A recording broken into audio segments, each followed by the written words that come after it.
नमस्कार शेतकरी मित्रांनो, नमो शेतकरी सन्मान निधीचा हप्ता पुढील हप्ता 6वा हप्ता आणि पीएम किसान सन्मान निधीचा 19 हप्ता या संदर्भात शेतकरी मित्रांना सर्वांना चाहूल लागलेली आहे। यामध्ये 90,50,000 असे एकूण शेतकरी संख्या ही पात्र संख्या आहे।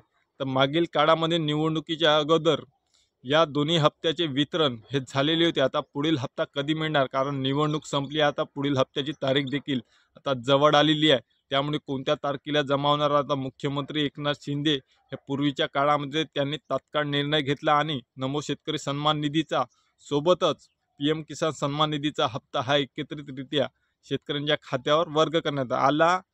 नमो किसान सन्मान निधीच्या हप्त्यामध्ये 6,000 रुपयावरून 9,000 रुपये ची म्हणजे 3,000 रुपयाची वाढ झाली आहे आणि 9,000 ते आणि पीएम किसान सन्मान निधीचे 6,000 रुपये असे एकूण 15,000 रुपयाचा हप्ता आपल्या शेतकऱ्यांच्या खात्यावर वर्ग होणार आहे।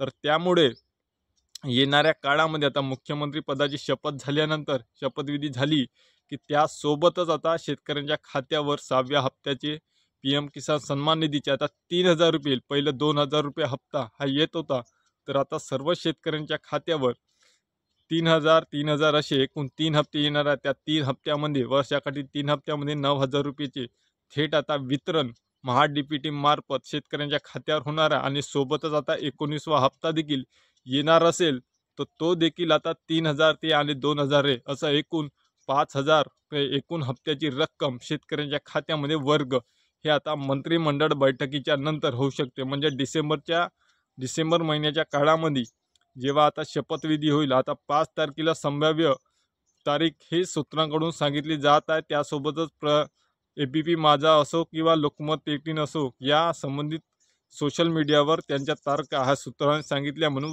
व्यक्त होत आहे। तर डिसेंबर महिन्यामध्ये शेवटच्या आठवड्यापर्यंत ह्या हप्ता हा जमा होणे हे निश्चित म्हणजे अनिवार्य आहे। जोपर्यंत आता हे तारीख डिसाईड होत नाही तोपर्यंत आता आपण सांगू शकत नाही की हा हप्ता कधी होणार आहे।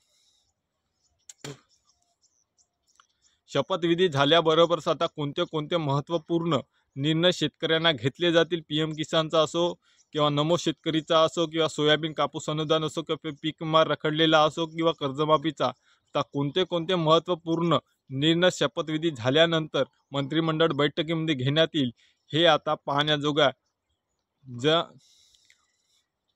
महत्त्वपूर्ण निर्णय घेतल्याबरोबरच आपण पहिली अपडेट आपण आपल्या चॅनल मार्फत घेतो।